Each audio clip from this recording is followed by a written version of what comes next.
Hello दोस्तों, मैं उज्जवल कुमार आपका स्वागत करता हूं आपके अपने चैनल चैंपियन स्क्वाड पे। तो जैसा कि हम लोग स्टार्ट किए थे क्लास 7 का हिंदी बुक, जिसका हम लोग चैप्टर 12 तक कंप्लीट कर चुके थे। आज हम लोग चैप्टर 13 करेंगे, जिसमें हम लोग देखेंगे शक्ति और क्षमा।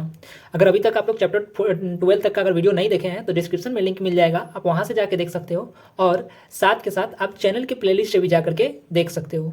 तो चलिए हम लोग स्टार्ट करते हैं आज चैप्टर 13, जिसका नाम है शक्ति और क्षमा। ठीक है, चलिए इसमें हम लोग इसका प्रश्न अभ्यास को करेंगे। ठीक है, चलिए देखते हैं हम लोग इसका प्रश्न अभ्यास क्या है। तो जैसा कि आपको दिखाई दे रहा होगा, प्रश्न 1 में कह रहा है इस कविता के माध्यम से हमें क्या सीख मिलती है। ठीक है, चलिए तो हम लोग को इस कविता के माध्यम से क्या सीख मिलती है उसको देख लेते हैं। ठीक है, क्या कह रहा है, इस कविता के माध्यम से हमें यह शिक्षा मिलती है कि सहनशीलता, क्षमा, दया और आदि मानवीय गुण तभी सम्मानीय होते हैं जब व्यक्ति शक्ति संपन्न होता है।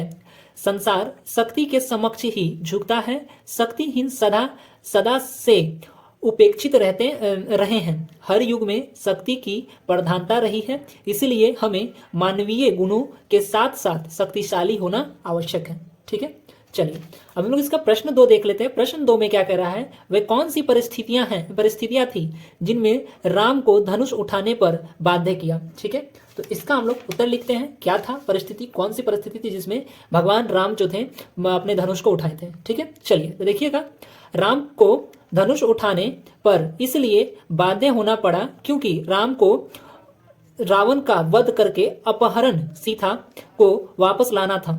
लंका जाने के लिए समुद्र पर पुल बांधना आवश्यक था। बिना पुल बनाए सेना समुद्र पार कैसे करती। ठीक है, इसी क्रम में राम समुद्र की प्रार्थना करने लगे कि समुद्र कोई उपाय कर दे, लेकिन 3 दिन तक समुद्र उनके अनुनयन विनयन पर ध्यान ना दिया तो उनका पुरुष जाग उठा। ठीक है, उन्होंने धनुष पर अग्निबाण चढ़ाया और समुद्र जल को सुखाने लगे। अग्निबाण की गर्मी से जल जीव व्याकुल हो उठे। तब समुद्र ब्रह्मावेश में श्री राम के समक्ष त्राही त्राही करने लगे। ठीक है, मतलब ब्राह्मण के वेश में श्री राम के समक्ष त्राही त्राही करने लगे। कहने का अर्थ यहाँ पे ये हुआ कि हम लोग जब सीता माँ को ये रावण जो था वो अपहरण करके ले गया था, तो राम जी को जाकर के वहां से श्रीलंका से आदि सीता जी को लाना था। तो उस समय उनके पास वानर सेना थी जो कि उनको मदद करती वहां युद्ध लड़ने में। ठीक है, तो उसको लेकर के मतलब उन वानर सेना को लेकर के जाना उस उतने बड़े बाती समुद्र में संभव नहीं था, जिसकी वजह से उनको एक पुल बनवाना था। ठीक है, तो वो राम जी जो थे वो क्या करने लगे, समुद्र जी का मतलब प्रार्थना करने लगे कि वो कुछ उपाय दे दे या फिर इससे जाने का मुझे रास्ता दे सके। तो वो ऐसा ना करके मतलब समुद्र जो एक तरह से भगवान कहा जाए वो इस चीज को इग्नोर कर दिया, जिससे राम जी जो थे व्याकुल हो गए और व्याकुल होकर के वो क्या किया, अग्निबाण निकाल करके समुद्र को सोखना स्टार्ट कर दिया। ठीक है, तो समुद्र देव क्या किए कि ब्राह्मण का वेश लेकर के राम जी के सामने त्राही त्राही मतलब करने लगे, मतलब उनको समझाने लगे कि ऐसा आप ना करें। ठीक है, चलिए अब हम लोग प्रश्न 3 देख लेते हैं। प्रश्न 3 क्या कह रहा है, प्रश्न 3 में कह रहा है निम्नलिखित पंक्तियों का अर्थ स्पष्ट कीजिए। ठीक है, जैसे क्षमा शोभती उस भुजंग को। ठीक है, क्षमा शोभती उस भुजंग को जिसके पास गरल हो, उसको क्या जो दंतहीन विषहीन बिनती सरल हो। देखिए, ये सिर्फ हमको अर्थ स्पष्ट करना है इसका कि इसका अर्थ होता क्या है। ठीक है, हमको इसमें ज्यादा कुछ करना नहीं है। जैसे कि अगर आप लोग बोलिएगा तो जितना भी अभी तक आपको ये कविता पढ़ाया गया है, चाहे बताया गया कविता, सब उसका अर्थ स्पष्ट करने के लिए तो वो सब हम कर देंगे। ठीक है, लेकिन आपको कमेंट करके बोलना होगा तब करेंगे।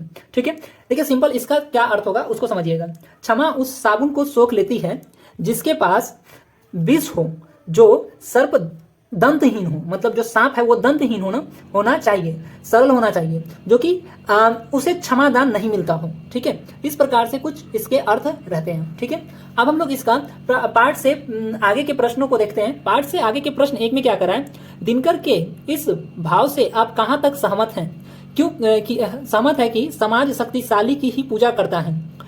अभावहीन निर्बल व्यक्ति को समाज में कोई नहीं पूछता। इन पर आप अपना विचार स्पष्ट कीजिए। चलिए तो हम लोग इन पे अपना विचार क्या रखते हैं उसको देख लेते हैं। जैसा कि आपको दिख रहा होगा, दिनकर जी के इस इस भाव से मैं पूर्णतः सहमत हूं कि समाज शक्तिशाली की ही पूजा करता है, अभावग्रस्त तथा निर्बल को कोई नहीं पूछता। कवि ने इसी संदर्भ में पांडव एवं राम को उदाहरण दिया है। आज के परिवेश में यह पूर्णतः चरितार्थ होता है। लोग उसी की बात पर ध्यान देते हैं जो सामर्थ्यवान है। ठीक है, चलिए इतना तो आपको समझ में आया होगा। अब हम लोग देख लेते हैं व्याकरण के। व्याकरण में क्या करा, निम्नलिखित शब्दों के पर्यायवाची लिखें, जैसे भुजंग, रघुपति, सिंधु, सर, कायर और विष। तो भुजंग का हो जाएगा सांप, ठीक है। उसके बाद में रघुपति का हो जाएगा, माफ कीजिएगा, रघुपति श्री राम, सिंधु समुद्र, सर का हो जाएगा तीर या बाण, कायर का डरपोक और विष का हो जाएगा जहरीला।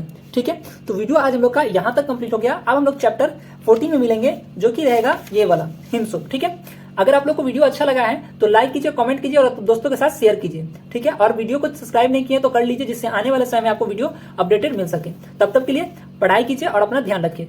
मिलते हैं हम लोग अपने अगले वीडियो में। धन्यवाद।